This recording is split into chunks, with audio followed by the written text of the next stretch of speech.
3개월 반 동안 정말 바쁜 가운데서도 시간을 내어 예수님이 누군지, 예수님의 사랑이 뭔지, 우리가 어떻게 살아야 되는지, 또 기도 생활을 어떻게 해야 되는지, 또 하나님을 믿는 어린이로서 무엇을 하며 살아야 되는지, 이런 여러 가지 내용을 배웠습니다.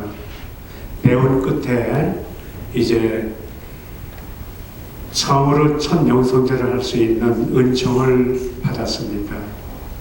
그래서 오늘 이 처음으로 영성제를 하는 우리 어린이들이 하나님께 기쁨을 주고 또 우리 어린이들에게 기쁨을 주고 있어요.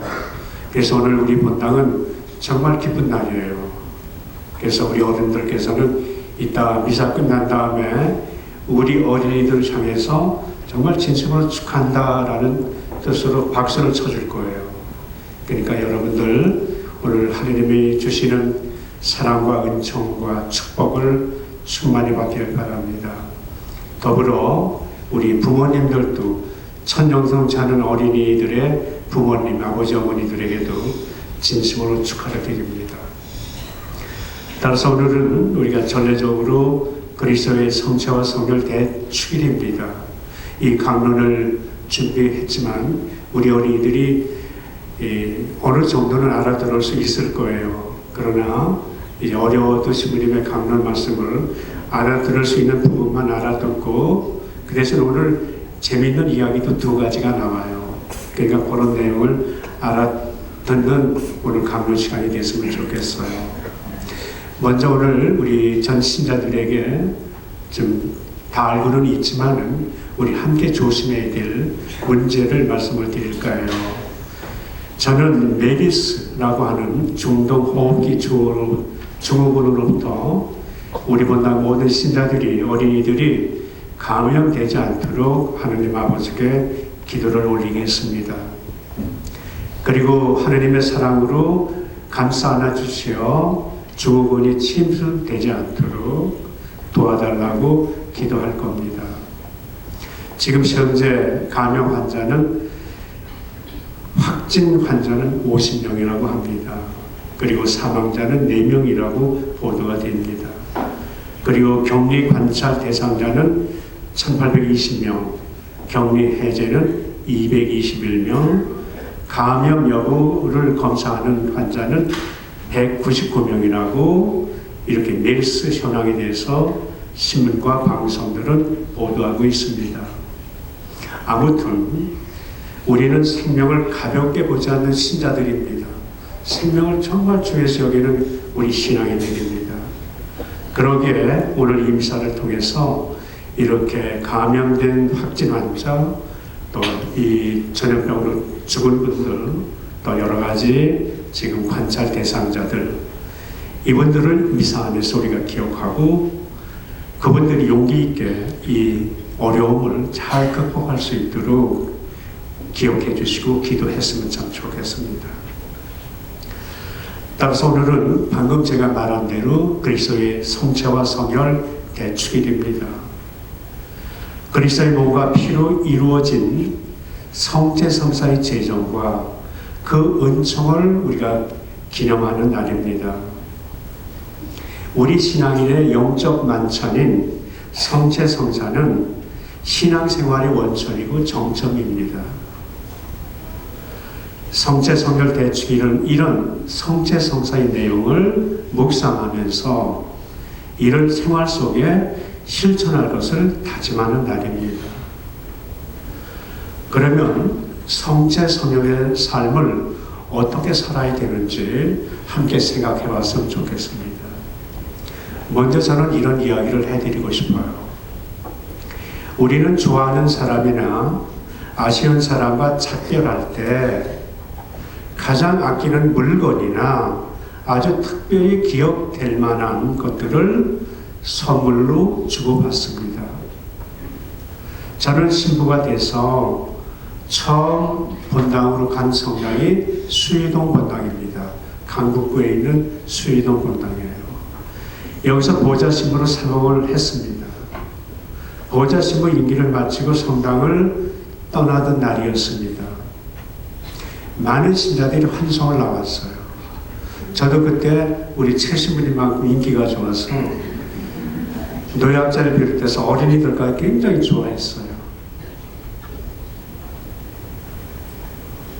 사람들이 성당마다에 꽉 차 있었습니다.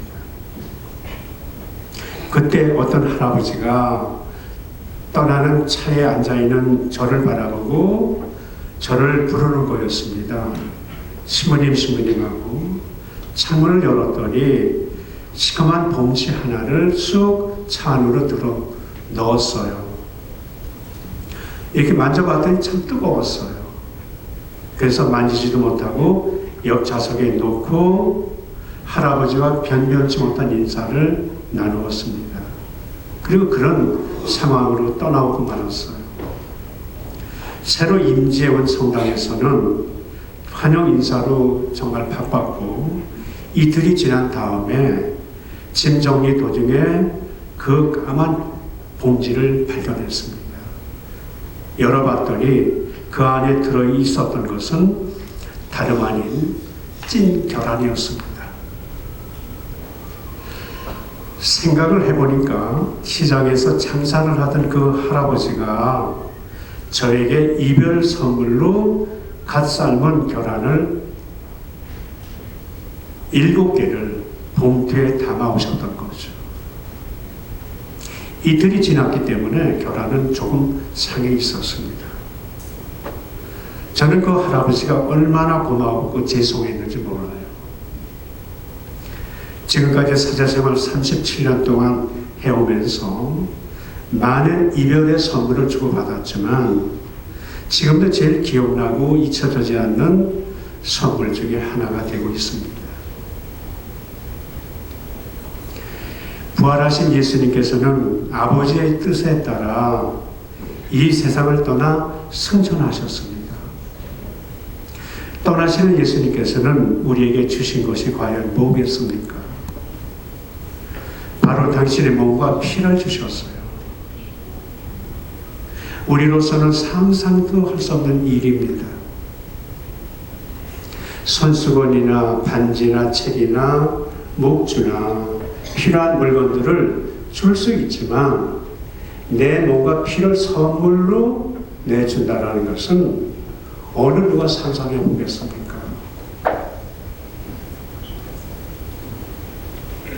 우리는 예수님께서 주신 성체를 모시면서 그분과 일치되고 한 몸이 돼서 그분의 삶을 살게 됩니다.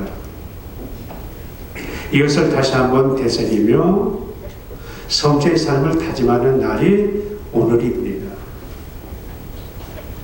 그러면 예수님의 몸과 피를 받아 모시는 우리는 앞으로 어떻게 살아야 될까 하는 이 점입니다.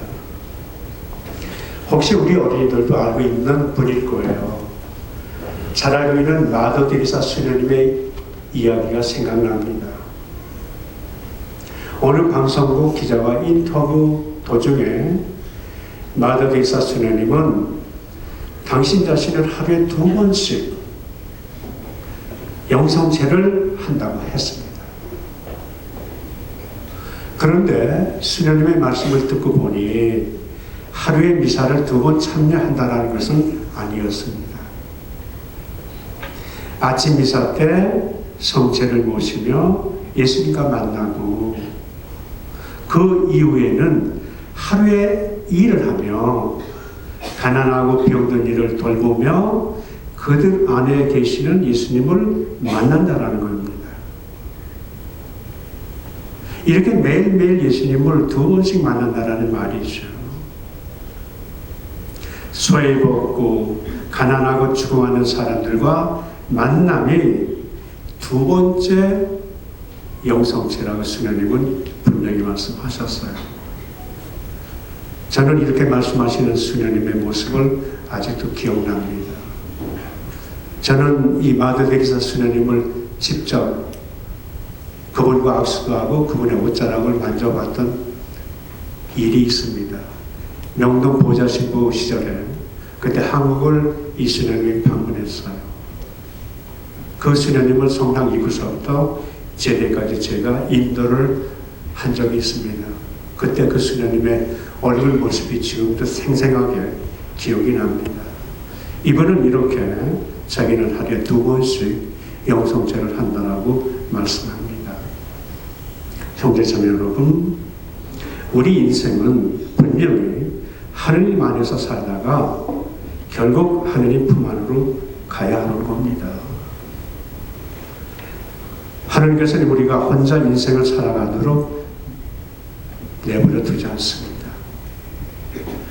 주님께서는 성체로 우리와 하나가 되고 우리에게 힘을 주시고 우리를 사랑하십니다. 언제라도 성체를 모실 수 있는 것이 얼마나 감사한 일인지 모릅니다.